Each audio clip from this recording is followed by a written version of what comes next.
reconvened from closed session, and there's no reportable action. Roll call. Chairman Jeremy Coe, Vice Chair John Gish, Present. Director Ty Payton, Present. Director Robert Gleason, Present. Director Gloriana Rhodes. Here. Thank you. Join me in the Pledge of Allegiance.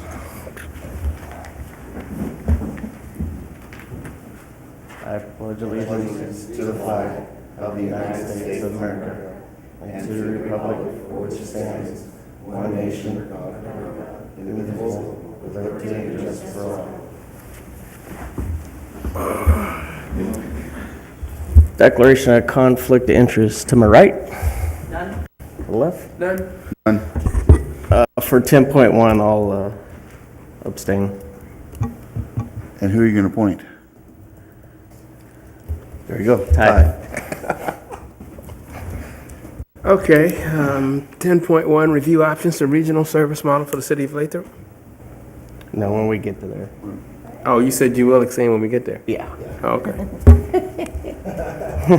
He was ready. I'm trying to move us forward.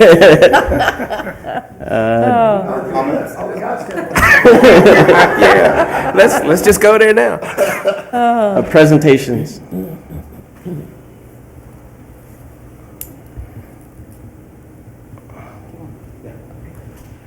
Thank you.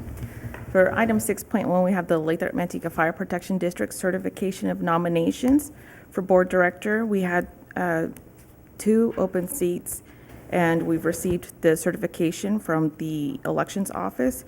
So we'd like to hereby certify that the number of candidates who have filed nomination documents for the office of the board of director for the Lathrop-Manteca Fire District for the general election to be held on November 6th does not exceed the number of positions to be filled at such district election. The following persons have filed nomination documents for the said office. We have Mark Elliott, who resides in Lathrop, and Toshio Ishihara, who also resides in Lathrop. Those will be the 2 nominations who take the 2 open seats in November for actually being able to take their seat in December. That is December 19th. Yeah, so we don't have to, we're not going to election, correct? correct. So we're saving the money, good. Yes. Any questions?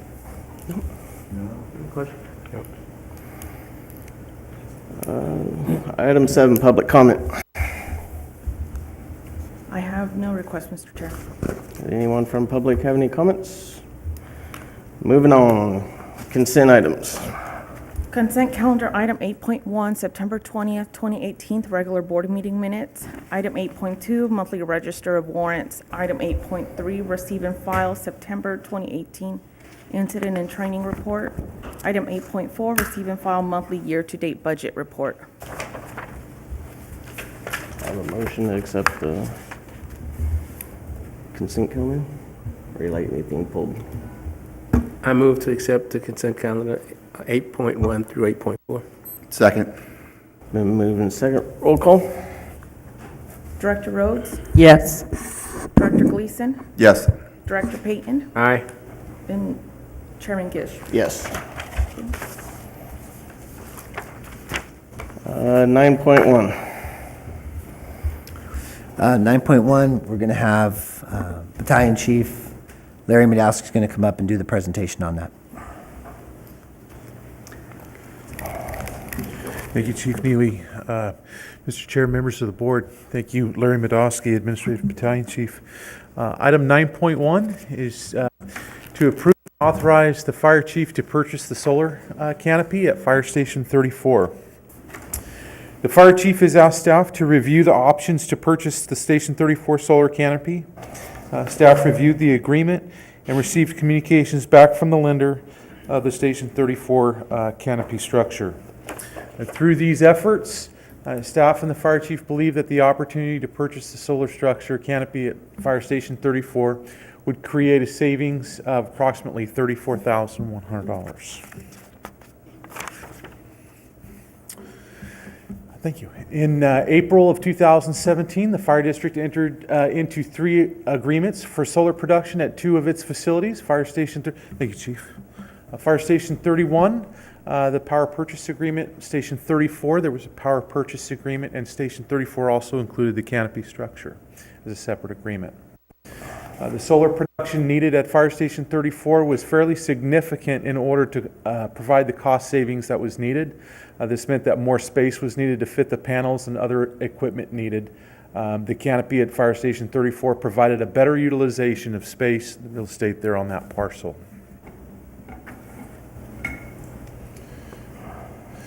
Staff reached out to the lender to explore the options and the possibility of opening the agreement, keeping the best interests of the fire district in mind.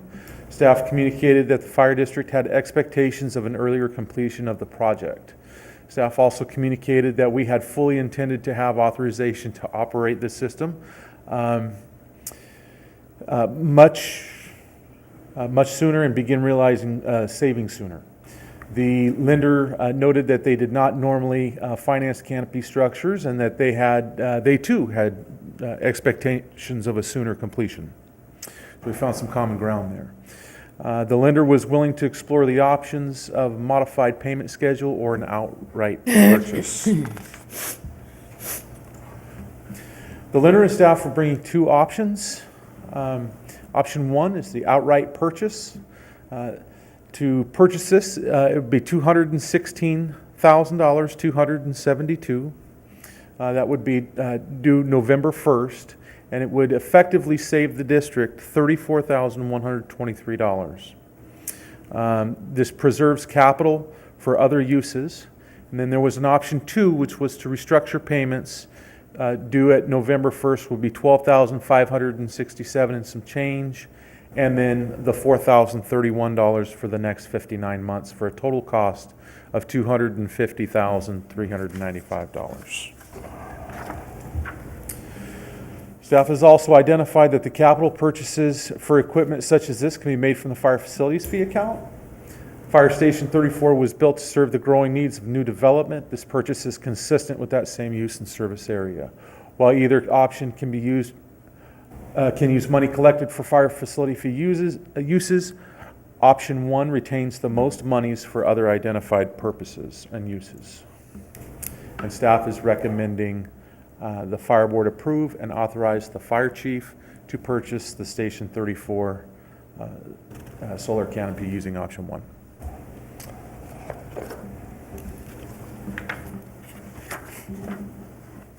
Any questions? Any questions? None on this, no. Oh.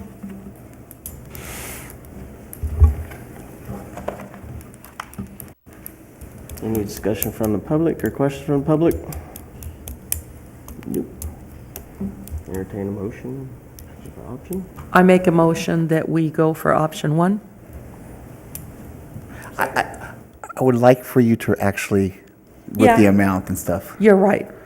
I make a motion that we go with staff's recommendation for option one, outright purchase, $216,272, due November 1st.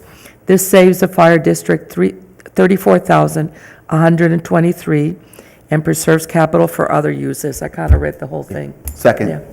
Got a first and second. Roll call? Director Rhodes? Yes. Director Gleason? Yes. Director Payton? Yes. And Chairman Gish? Yes. 10.1. Okay, I'm going to try this again. Review options for regional service model for the city of Lathrop. Okay. I'll be doing this presentation, and I just wanted to, first of all, last month I told you that I was going to have the attorney here to answer questions. And the reason why I didn't have him here is I want to make sure that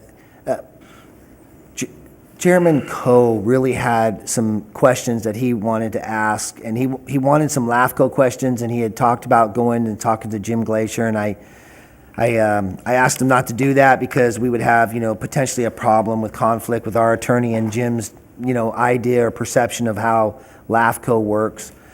So I'm going to put that off until next month, until he can be back to ask those questions. And I think Director Rhodes had some questions she wanted to ask the attorney too. So I hesitated with having him at this meeting, but I do want to do the presentation, and then we'll move Okay. forward, because there is going to be, at the end of this, some discussion on moving forward with an option. So, obviously you guys have seen this. So today we're going to look at options that are available to provide a regional service model and mitigate the inconsistencies with the fire service model within the city of Lathrop. Let me ask a quick question before you continue. Given what you just said, does it make sense to have the presentation without Chairman Coe here? He's watching, Oh, he is watching. yeah. Okay. And he'll have an opportunity to read the presentation. So he'll be able to go back and look at the notes. Okay. We have had discussion about this with the chairman in regards to this, but it's a board issue and not an individual issue, so we have to make sure the board is aware of it. But if you wish to, I can bring it back. More than likely, next month, I'll be bringing back the same information. It's just that we need to make a decision whether to move forward. Yeah, I'd like to make start it now. Yeah. And get this completed before December 19th. Yeah. Yeah. Sounds good. Is that okay? Yes. Okay. So a little bit of background. The Lathrop-Manteca Fire District has been providing service in the city of Lathrop since the incorporation in 1889 and has been servicing the area of Lathrop since 1936. Recently, the city of Lathrop has annexed land north of Roth Road. This area at the time of the annexation was and still does reside in the jurisdiction of French Camp McKinley Fire Protection District. When the annexation was proposed, there were some questions that went unanswered, mainly from the unwillingness of French Camp Fire District refusing to meet with the city of Lathrop and the Lathrop-Manteca Fire District. And I have to strive that we reached out several times to talk with the fire chief at the time was Chief Tuala. Several times he was contacted by the planning from the Lathrop City and from for the office of the city manager, and we tried to reach some kind of conclusion to some of these questions that went unanswered. So some of the questions were, who would provide the fire protection? Who would conduct the fire inspection? Who would provide hazardous material mitigation? Will there be a regional response model, automatic aid, mutual aid, something of that nature? And what are the alternatives that we have to face as we go through this? So staff will attempt to answer the questions in the following slides. Feel free to stop me or slow me down to ask questions if you have them. So the fire protection. This question was very complicated, mainly due to the fact that the city of Lathrop has always been under the understanding that Lathrop-Manteca Fire District would be its exclusive fire service provider. This has been the past practice for annexations for the city of Lathrop and that annexed property from two different jurisdictions. This includes the River Islands project, which at the time resided in Tracy Rule and Lathrop-Manteca jurisdiction. So this was never answered. When the question came to LAFCO, the executive director stated it could only happen in French Camp Fire District. Only if the French Camp Fire District wanted to give the jurisdiction to the Lathrop-Manteca Fire District. And he's right in a sense. That's the way the act reads. The Cortez, Hertz, Brown. Yeah. That's how it reads, is that LAFCO has no jurisdiction over special districts. They can't force annexations and detachments. They can't do that. That's how it does read. However, I think we were led to believe that the city could not detach, and I did not see that. When I read that act, that statute of law, it doesn't say that. It says a city can detach from a special district. Jim Glacier tended to believe that since the city doesn't provide fire service, that they had no authority to determine who provides that fire service. And I disagree with that. And there's been some cases that I think that we'll be able to show through legal aspects that they did have that. However, the whole act of detaching from the city from a special district was not in our wheelhouse, so to speak. We didn't have the authority or the dog in the fight for that. That was a Lathrop issue. And at the time with the developer, Lathrop wasn't ready to fight that fight. And I don't think they understood it completely or the ramifications of what was going to happen if it didn't happen. So Let me ask a question. Yeah. Go ahead and finish that part. no, but I was do going to wanna- start another, I was going to, Okay, no. I was fortunate enough that my first experience in with city council was on the planning commission. And so because of that, even though I didn't come to the Lathrop City Council right away, I was also involved with the project since the beginning. And I remember those processes very well, and always it is the city who is asked. In other words, when there is a sphere of influence, the city immediately takes the responsibility for those services. So whether we are the way I understand it, whether we are a district or not, the city of Lathrop decided that this is their fire department. This is who provides services. And I really don't understand the change, because I remember all of the paperwork and everything where the city, with water, garbage, and everything else, they identify that they are responsible.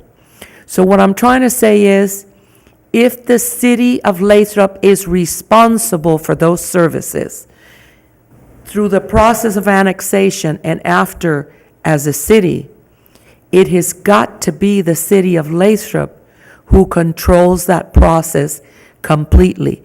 And if they chose the Lathrop-Manteca Fire District, I just can't wrap this whole concept of everything else around my head, because it makes no sense to me. It's like Lathrop PD. Who responds out there? Lathrop PD. Yeah. They, county provides that service, but the city of Lathrop governs that service.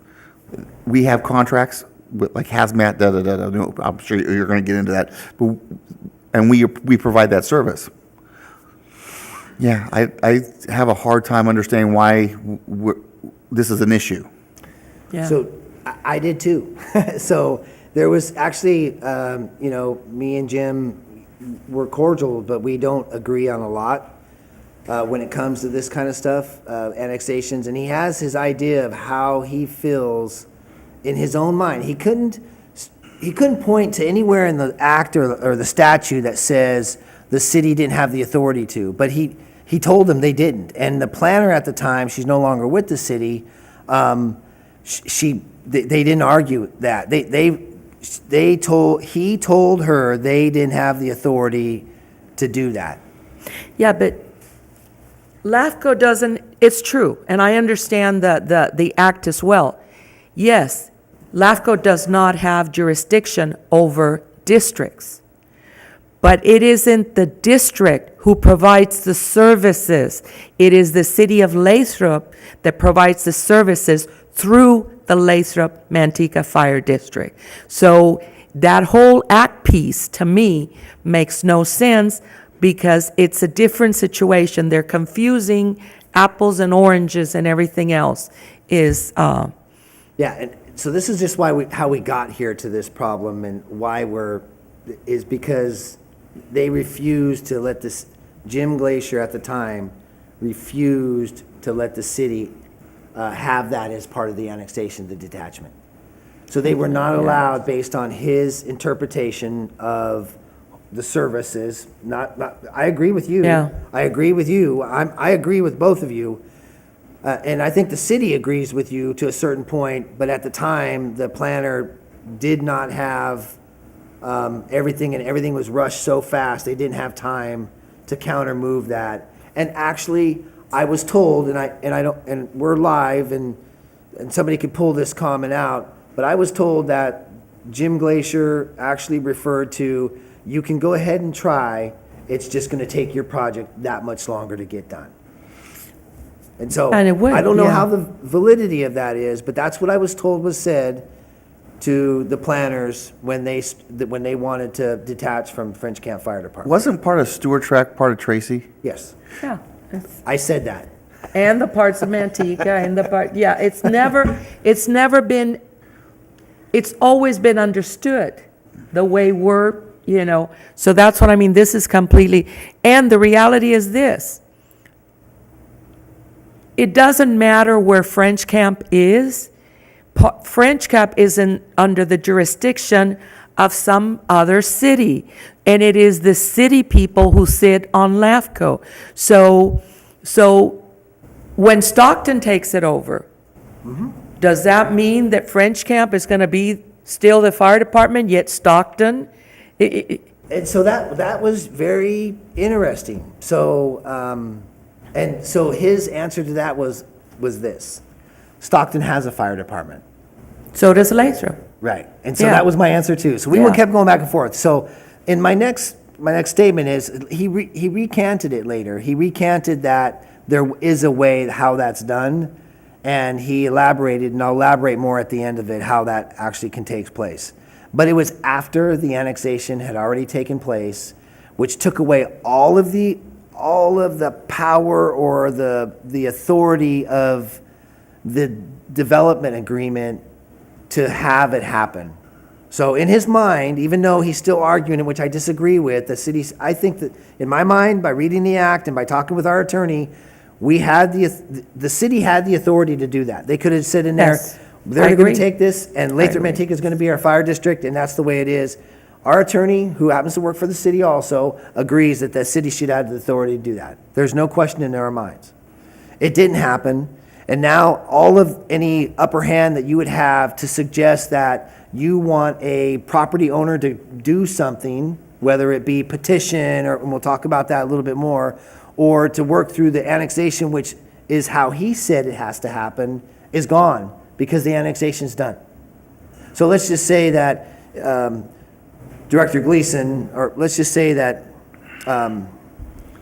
Joe Smith, the property owner for whatever piece of land that's in French Camp's jurisdiction, in Jim Glacier's mind, he says, well, the property owner has to petition. Well, me as the city, I can say, well, Joe Smith, in order for us to go through with this annexation, I need you to petition to make this happen. Well, Joe Smith's going to say, well, okay, if that's part of the annexation, if that's what the city wants, that's part of the deal, then he would go through with that and petition to make that happen. Well, once the annexation's done, what do you have to suggest Joe Smith to do that? Why would he petition? Why would he, you know what I mean? You had him at the beginning of this is how the city functions, and this is how we want to see the city form, and this is the service model of the city. But that didn't happen until after the annexation was completed. That information was not shared. It was never shared with the city, but it was shared with me. Yeah, in the last 25, 30 years, you know how many cities have annexed a part of something? You know, how many had districts? Ripon, I mean, you name it. And this was never, ever, I don't ever remember hearing anything like this. So this goes, see, what the ramifications of this are so deep. So let's just say the city of Ripon now annexes into our district. Yeah. The same thing's going to happen to them. We're going to serve the city of Ripon because under his mythology, that's not going to happen. His methodology. You had it right first, the myth. I'm sorry. It is a myth. The more I get into it, so let's continue through, and maybe I can answer some of them. So who will conduct the fire inspections? So this question is confusing on two different points. Again, mainly due to the fact the city of Lathrop has always been under the understanding that Lathrop-Manteca would be the exclusive fire service provider. The second point was that it is overlapping. There's a second point with that. It's come to an overlapping authority that the city can choose who enforces the fire code and the authority of the fire district having jurisdiction.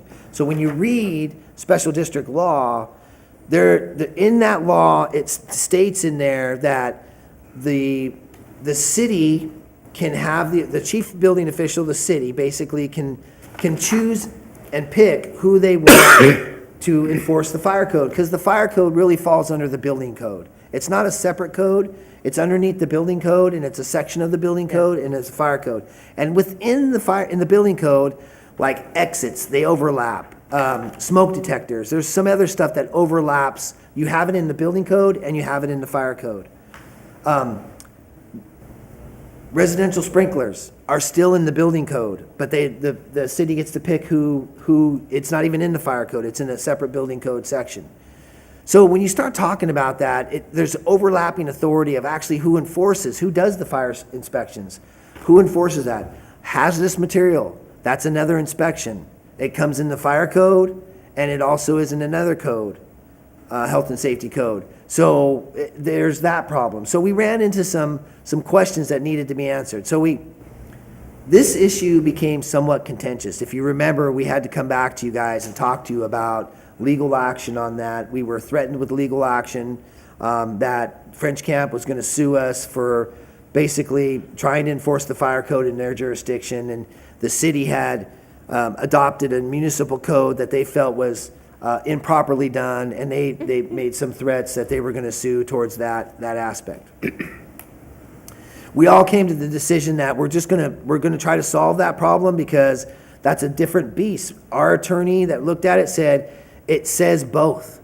In that special district, it says both. It says the special district has the authority, and it says the city has the authority. So then you have now, if we were to force that, we'd have to change legislation in order to really solve the problem, because we would be doing the inspection and then they would be doing the inspection. Doesn't the city's resolution where it names us It does. solve that? But underneath the special district fire code, it does allow them, under legislation, it allows them to have authority too. It's. I see that, but that property we're discussing is now in the jurisdiction of the city of Lathrop, Right. which then I would say negates their authority as a fire district. It's still in their authority Because, too. the supremacy of law. The Authority city has having more authority jurisdiction. than a district. Trust me, it's not an easy issue. Yeah, but you know what? It amounts to this, Chief. Laws were put into place because there was a time where everything was unincorporated, So once the city is responsible. LAFCO made sure that they could not incorporate without taking that responsibility. City of Lathrop chose to continue with it. So basically, if you really look at it, the city of Lathrop has kind of contracted in a way with us to provide those services. And they should have, we're the district. We don't even have that say. The city of Lathrop should have total and final say on what it is that they get to do if they are held responsible. Because if I was living in French Camp right now, I would be moving. You know why? Because the last thing I want when my house is burning down or when a new business has come in is for two different jurisdictions to be deciding who's the boss of this fight. The other piece is that at the end of the day, Lathrop, what is going to happen if something does happen? Who is going to be blamed? Who is going to be sued? If I'm going to take... I just don't believe in two bosses, never have. There's got to be one leader. And whether it's them or us, that's a different story. But it is the city. The city is the leader, not Lathrop-Manteca, not French Camp. And I don't know, maybe we do need legislation, because the way we're going, there's going to be a lot of other people in this same scenario. And I can imagine that they kind of didn't, I'm going to be blunt. I can imagine that in past history, they kind of let it slide, but now maybe taking it away from French Camp could cost financial for French Camp. A lot of other things. But at the end of the day, it's not us and it's not them, it's the city of Lathrop, and they need to make that decision. Yeah. I would say, So keep going.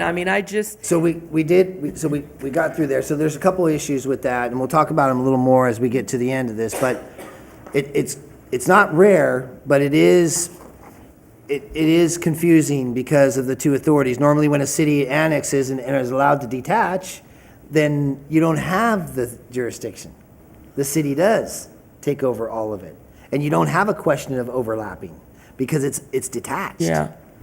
When a director of LAFCO allows that not to happen, then this is one of the many problems that we're facing with confusion, with why I'm going to be an opponent, or proponent, I should say, of how we're going to solve the problem, right? So we'll move on. But this is an issue. This was something that resolved. We came to the conclusion because I think there's a better way to resolve the issue. So the next one was who would provide hazardous material mitigation? Now, this one is more cut and dry on our side because the fact that the city is ultimately responsible for the hazardous material emergencies within its jurisdiction. This item cannot be challenged by the French Camp Fire District. That's the way it is. The county knows that, county OES. We have already had this many conferences on, conversations on how this works. In most cases, the city relies on the investigative body of the city to perform hazardous material mitigation and oversight. So does the county, such as law enforcement. However, Lathrop-Manteca Fire District went into contract with the city of Lathrop sometime in 2010 to provide these emergencies, to respond to these emergencies, excuse me. This item's... Yeah, but let me ask a question. Sure. So we have, but again, this makes it even more complicated. We have the responsibility to respond. But they're saying they have the responsibility for inspection. So does that mean that we are just when it happens, we show up, but we don't have any control over whether everything is going accordingly so it doesn't happen? And the response strings, there may be a hazardous material spill, and they don't contact us to respond and the city of Lathrop is supposed to be the responding party. Another issue, right? So it's been challenging to deal with French Camp Fire District. While it's clearly our responsibility to respond to all hazardous material emergencies, and we have sent letters, we have notified their board, we tried to meet with them to discuss this, to even come up with a response model. I mean, nothing. I have gotten zero back. Every time I reach out to them, I'm told that they'll get back to me, and this last time, it's been several weeks. I've been But waiting. we've hit all three chiefs. I hit the new one, I hit the one, yeah. I All hit three. all three. As a matter of fact, I have. The last one, there was talk that we would, and then unfortunately, he's not available right now. And so the new one, I reached out to him as soon as he got in I figured, I give him a week or two to get his feet underneath him. And we had a conversation, and he told me to get back to me that next Tuesday. I've waited almost 3 weeks, and probably 4, and I haven't heard anything. So the problem I have is that there's been a couple times where they've failed to reach out to us with a hazardous, like a spill, when they have a gasoline spill or a leak or something. They haven't reached out to us to mitigate that, and we take the responsibility is that we're the authority having charge of that. So we're the incident commander for any hazardous material spill. We make sure that the documentation and the cleanup is done. We make sure the proper authorities are notified. We have to follow that through because the city ultimately is responsible, and we are that vendor, so to speak. We're that contractor for them because they pay us specifically to take care of those emergencies. And so we have reached out to them a couple times, and again, this is another problem with this double jurisdictions in the city. So if, I believe I live on the premise your emergency is not my emergency. But it looks like this is the case. But we do not have the ability to inspect. We have to wait for them to call us for the emergency. Yeah. That's crazy. If they call us, that's the thing, crazy. is they call. If they call, yeah, that's crazy. And most of the time, there's been a couple times where we have dispatched ourselves to a hazardous material leak, but that doesn't mean at 2:00 in the morning it's not going to happen, and we won't be listening to the radio. Wow. So the next question is, will there be a regional response model? Well, this is the big question. And like I said, I've made several attempts. It has not been welcomed or received well. After talk of the consolidation has floated around, I mean, there was some comments back and forth that were made. Not back and forth, there was comments from their administration and their staff in regards to the annexation, to the talk that we had. And we only suggested that we look at it, or that we talk about it. And so it was automatically a done deal. And so they're not interested in either discussion. And while it may be an opportunity to leave the issue alone, why this may be an opportunity to leave the issue alone, the board needs to consider some of the issues that play into this. How will the city of Lathrop, which is Lathrop-Manteca Fire serves 90% of it, how will we be supplanting that response? So when they have a big fire, how are we going to be, we're actually responding to their fire, and we're going to be sending our resources to their fire, which I'm not quite sure they have the capabilities to respond to that magnitude of a fire at a facility if you had a tanker on fire or something of that nature. We will still respond to the hazardous material response. French Camp still is refusing to acknowledge us on the response strings at their dispatch. We have not seen any effort from them to say, okay, we understand. I mean, even a letter back saying, we understand you're the authority, we will notify you when there's, anything of that nature would have been, would have been fine, but I have not received anything of that.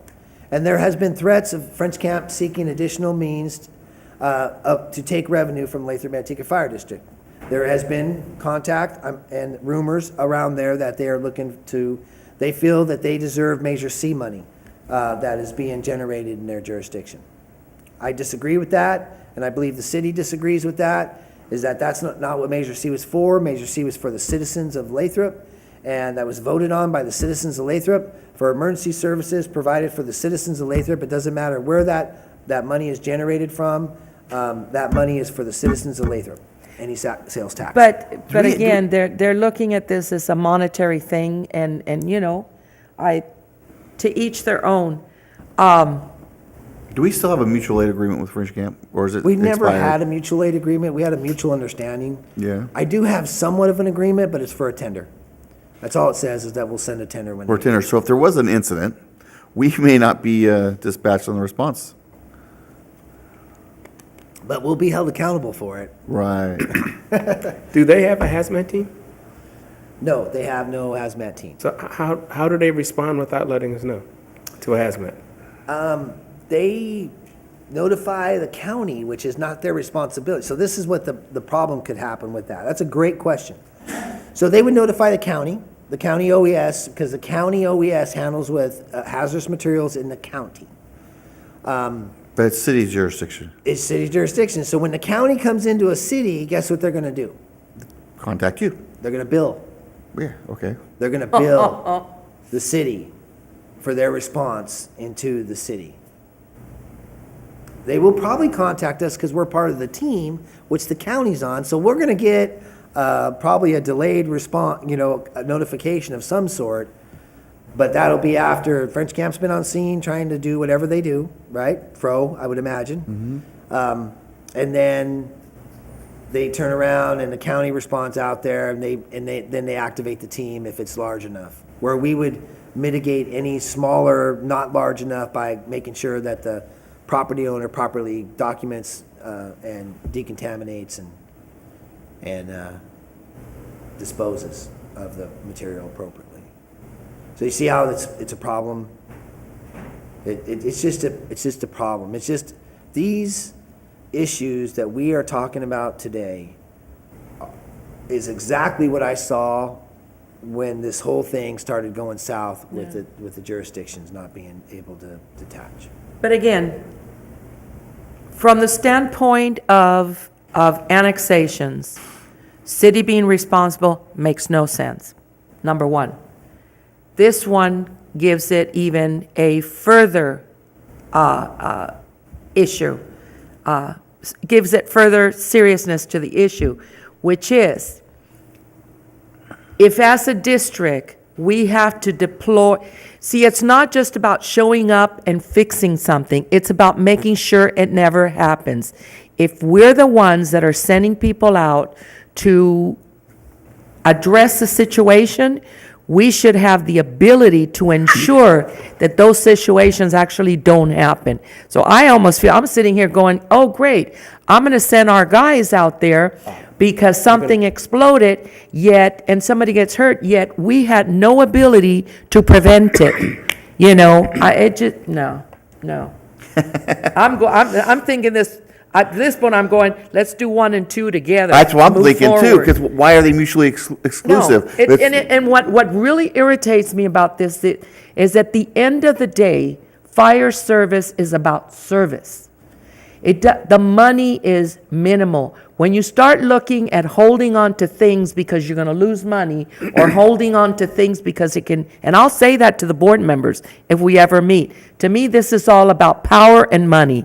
And at the end of the day, it is about, like I said before, if I was in French camp right now, I'd be moving, because it doesn't make any sense. One leader, whoever's responsible, and that's the city.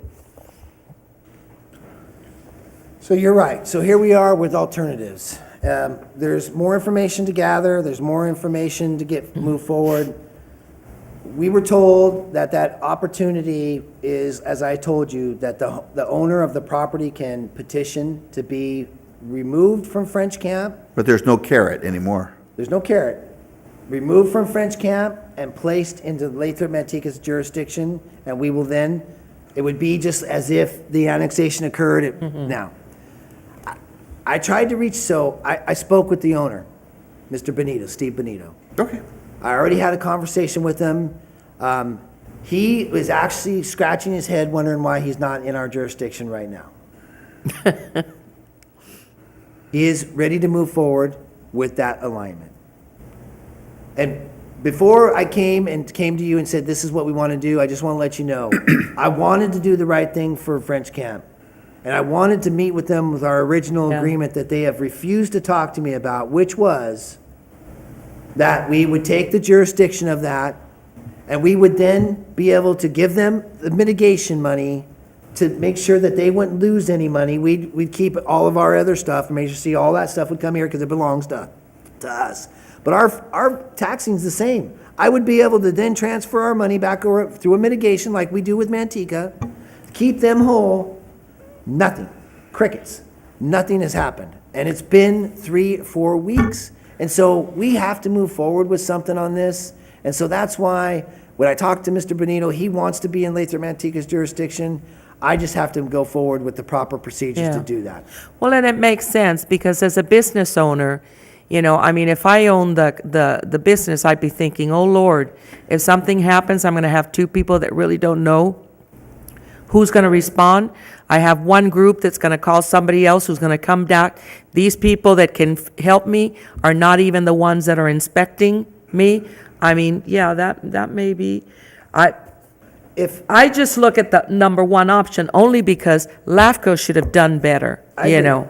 And so that's my argument too, is LAFCO is supposed to be doing a better job with looking at this and going, okay, They sure go through everything else there through needs to be consolidations. There's been so much talk of how to be better service and better model.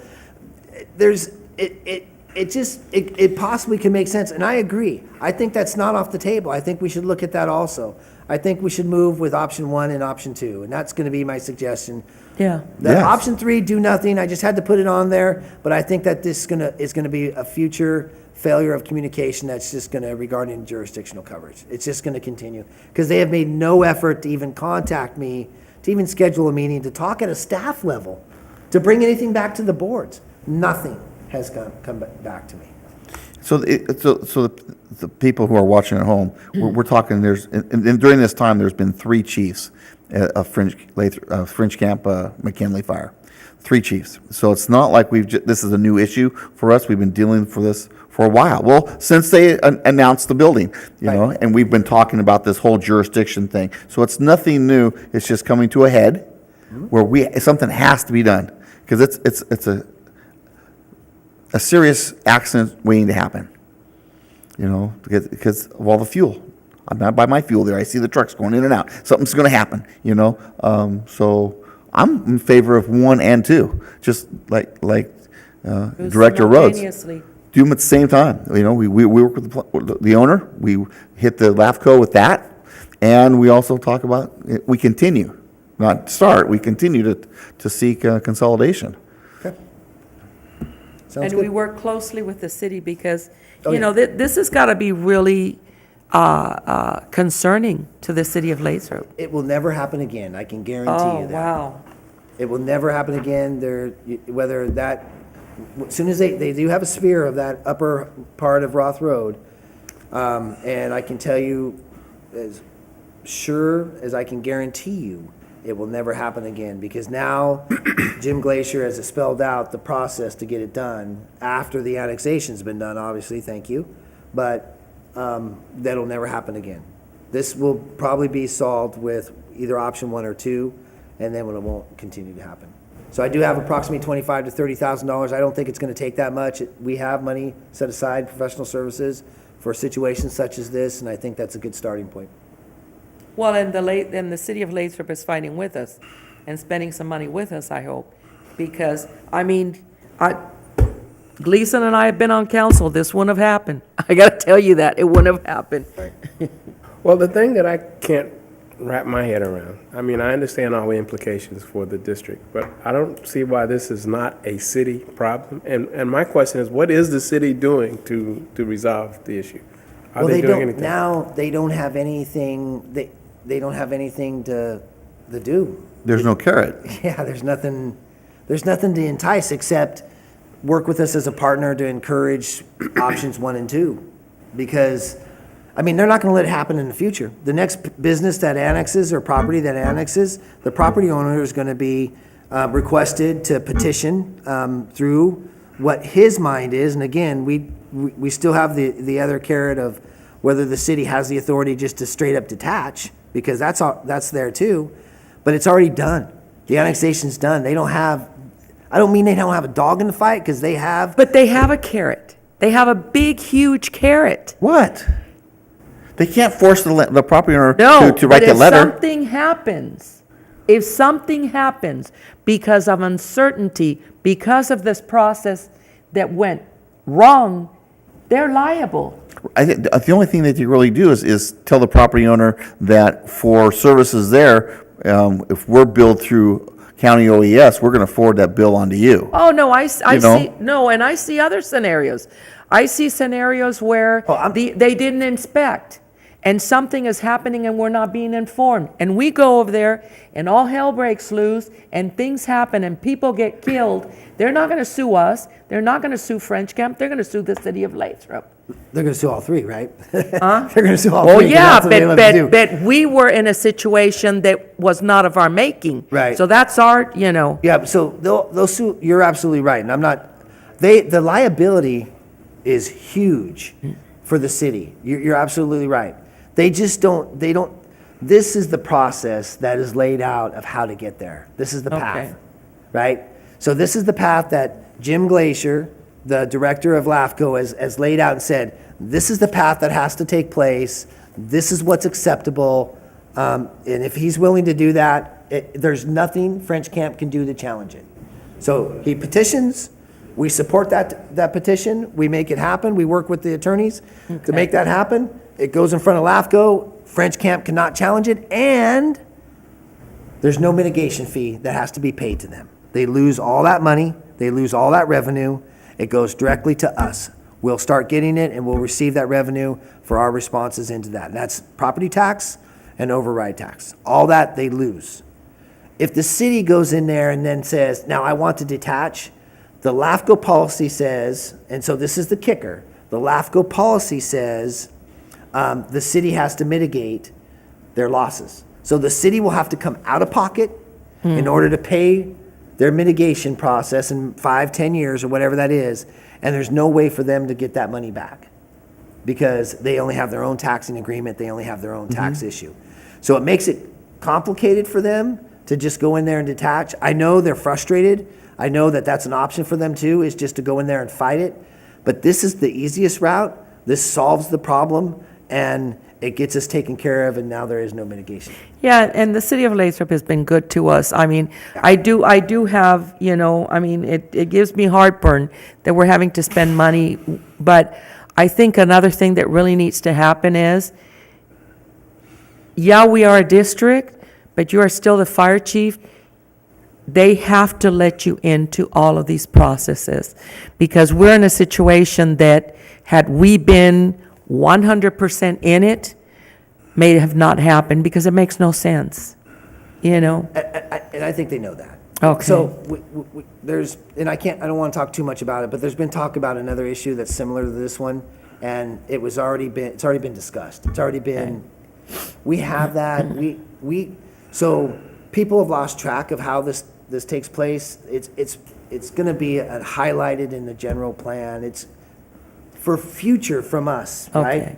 People are gonna know. We never had that benefit because it's always been that way. There's been a director there that didn't have any problem when we took the area from Tracy Rule and we annexed it in and we got all that. That all went out, but people have changed. And so a lot of that information, that institutional knowledge that we talk about, right? That institutional knowledge of how things happened in the past was gone.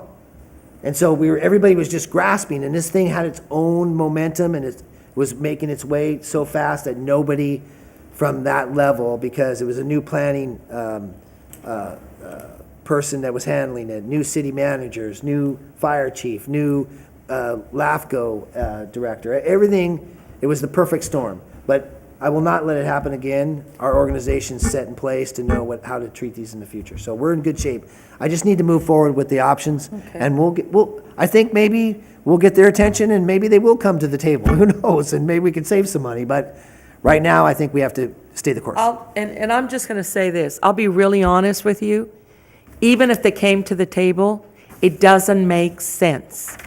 You know, so I mean, if they were here saying we're going to work with you and everything, it just doesn't make sense. It's not a good business way to do things. No, I agree. There has to be one Yeah. at the end. So without Chairman Coe here, are we looking at still making a motion?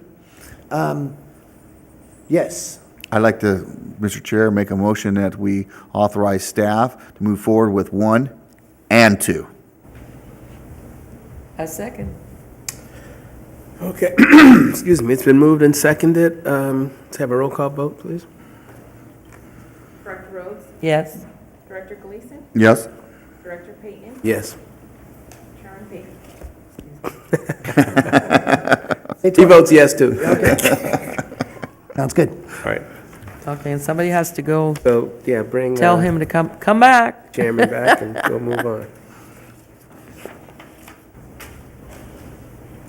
Yeah, and one thing too, for the record, Chair, if you can state that during all of the discussion, the Director Gish was outside of the room. He was completely, I think that's important to state. It was for just the record. recorded.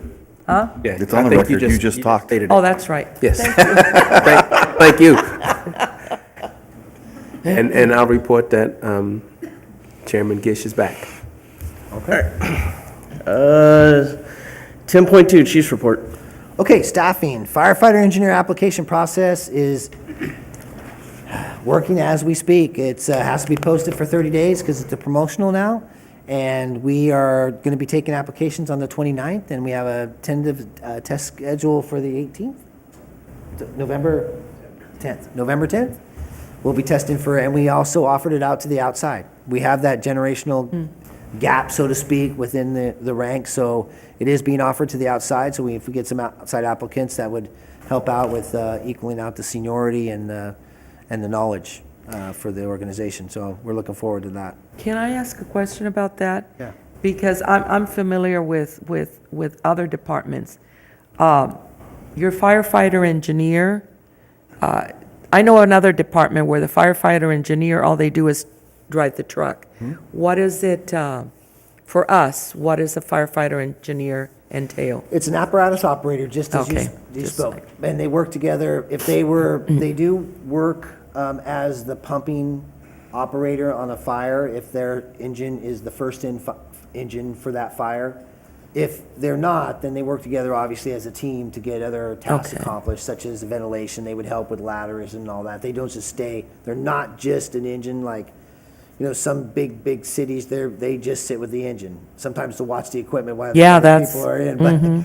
But for us, they work together as a team, but you're absolutely right. In the city, we have specific engineers, and when we have a 3-person company, they will stay with the engine company specifically with the engine for pumping. Perfect, thank you. In our district, do you have to be an engineer to drive the truck? Yes. So, okay. Now, I will give you a little bit of caveat with that. I say that because the MOU requires me to say that. And not that I don't believe in that, because I do. They need to be trained to that level. However, with our succession plan that we have in place, we have worked with the union to work with driver qualified. So the engineers are required to drive pumping apparatus. We have driver qualified, and how we train some of our guys are on the rescue. It doesn't have a pump, but it is a piece of apparatus that responds code 3. So in order to get people qualified to be that apparatus, there's a lot of time they have to have behind the wheel, A, driving, and B, driving code 3. So we try to make sure that even though they're not an engineer in rank, that we're training people to take those positions as they move up the system. Did I get too much explanation on that? Yeah, I thought you answered my question, and then you confused me again. So my question is... I'm sorry. Do you have to have the rank of engineer to drive the truck or the rescue or any of the other apparatus in the department? No. Fine. Okay. Yeah, you don't have to. But I understand you have to have the training, Right. but you know... But we want that. So in the MOU, and I have to fall back to that, in the MOU, to be acknowledged as an engineer who drives the fire engines Right, with the pumps, you have to be an engineer. right. I get it. Okay. So that's going well. We're looking forward to getting through that. This is going to be our first segregation of firefighter engineers, and that's really kind of why we have the overlap with that, because we hired 11 firefighters, but yet, and some of them are actually going to be taking the engineers because they're qualified to take the engineers test. So we'll get some segregation of those individuals from that position and put them in the proper rank that they belong in, that they've trained for, and they're capable of doing. And then we'll be able to get the firefighters and crews. So we'll be able to move forward in our organization with firefighters, engineers, and captains, and they'll go through the system, hopefully expanding their career as they move forward. So, And a backfill for firefighters because they've moved up. correct. That's our goal, is to keep it in-house, give people opportunity, don't put any glass ceilings over anybody's head. And what I mean by that is that you're a firefighter forever and you're never going to be anything other than that. So, updates on goals and objectives. This month, we didn't have a whole bunch. I mean, I could say there with the last item, we're looking at different things to work on for the regional training and whatnot. But over the next few months, we're going to have items that are going to be brought to you that are going to really clarify some of these goals and objectives. So this month, none of the items that were presented to you have anything with that. But we have retained the services of a consultant to finalize the governance policies. So that formal, established, clearly defined governance policies are going to be in front of you before the end of this fiscal year, and you're going to have a lot of decisions to make and some probably changes to how the policies are, but we're going to have a company in here making sure that gets done for us, and it'll be nice and clear and in a easy, accessible, transparent, searchable document. Pathways to Good Governance certification, again, we talked about that already, that we're going to be acknowledging some individuals, and some of you may be leaving the board this year before we get you guys certified, or you already have. Director Gleason has already taken care of that.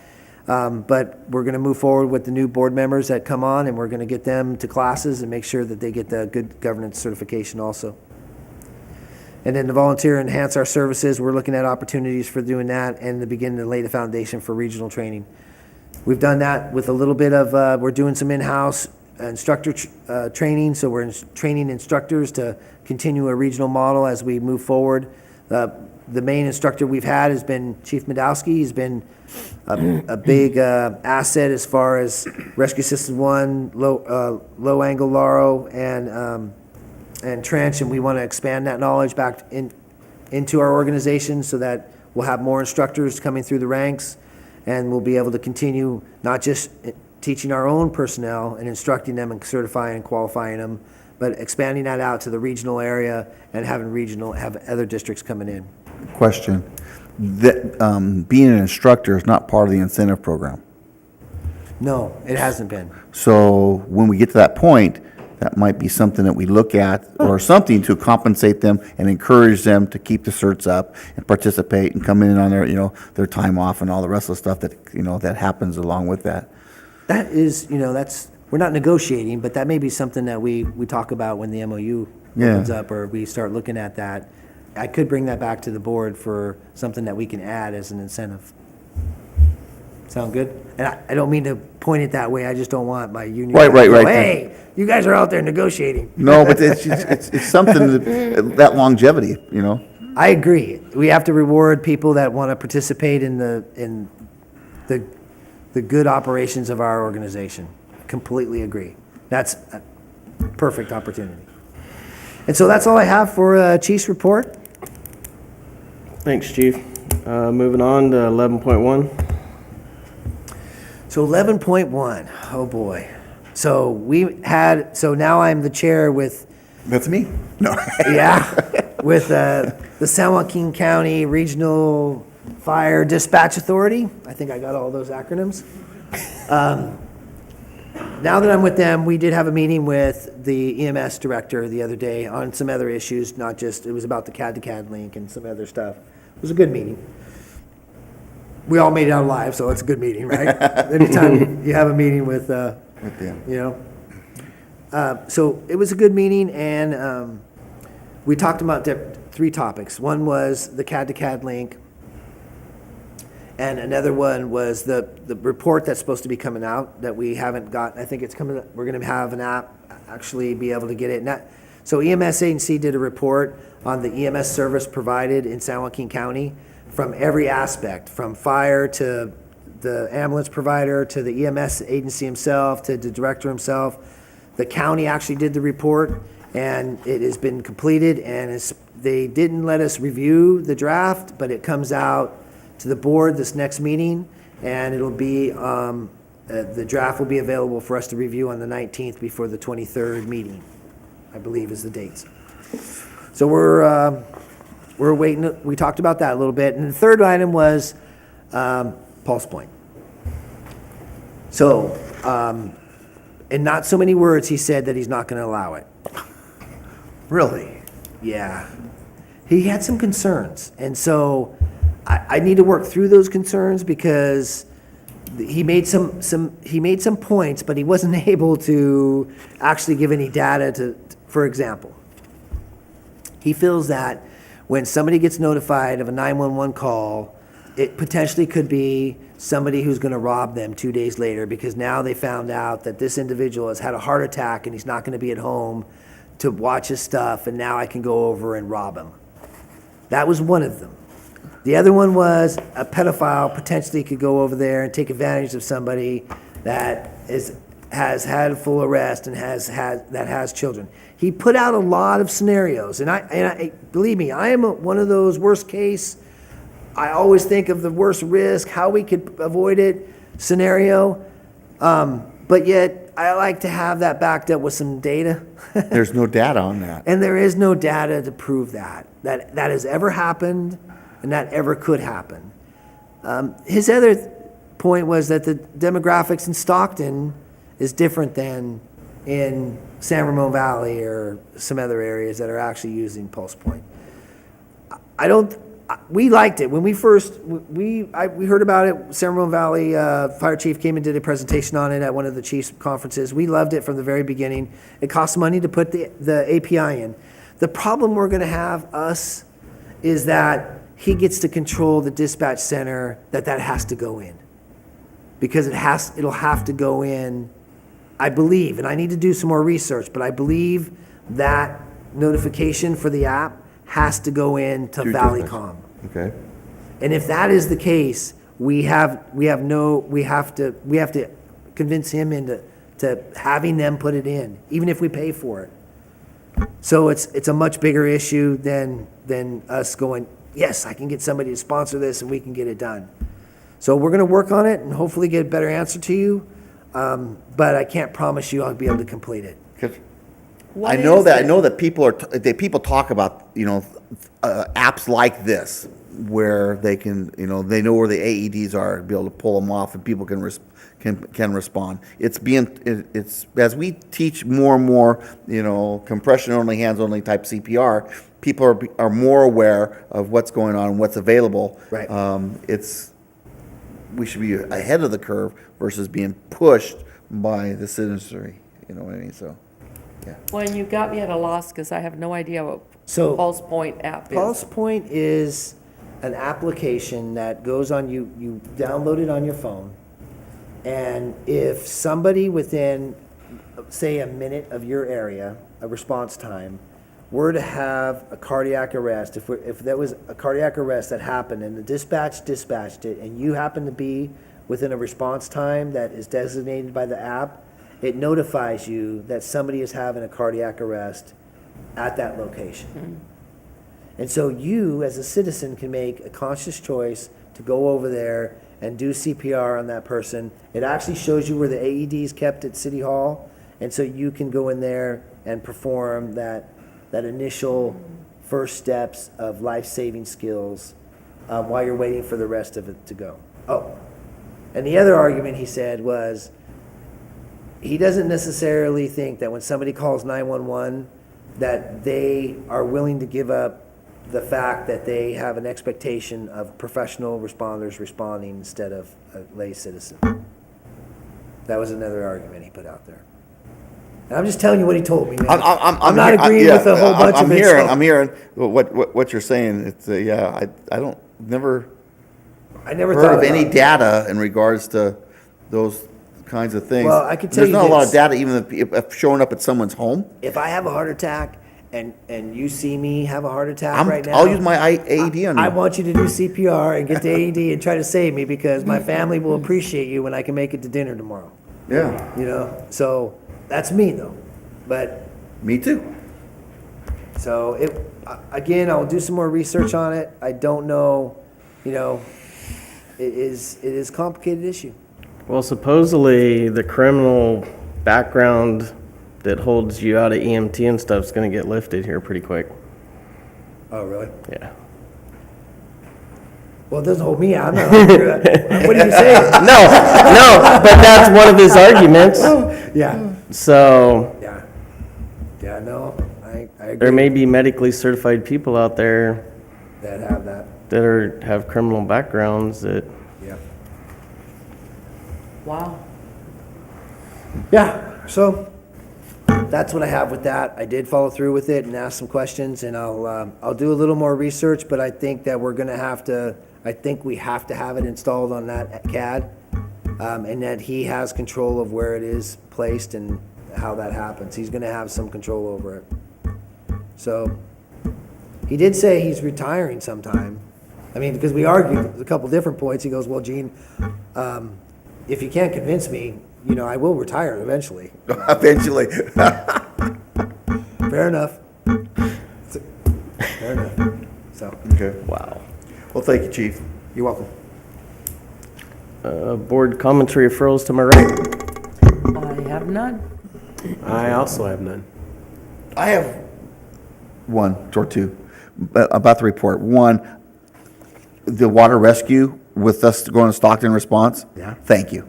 Okay. Seeing that line in there and seeing that, you know, like 5 times in September, I mean, 16 overall, that's pretty significant. And then strike team, 13,000 hours of overtime for strike team. Yeah. That, you know, so I just want to point that out to the public that we're sending our men and women in harm's way to assist our neighbors within the state and Outside Utah. the state. And outside the state, yes, sir. So Outside the state. that's all I have. Thank you. All right, with that, the meeting's adjourned to the next regular board meeting scheduled for November 15th at 7 p.m. here in council chambers. Meeting. Thank you. Righty.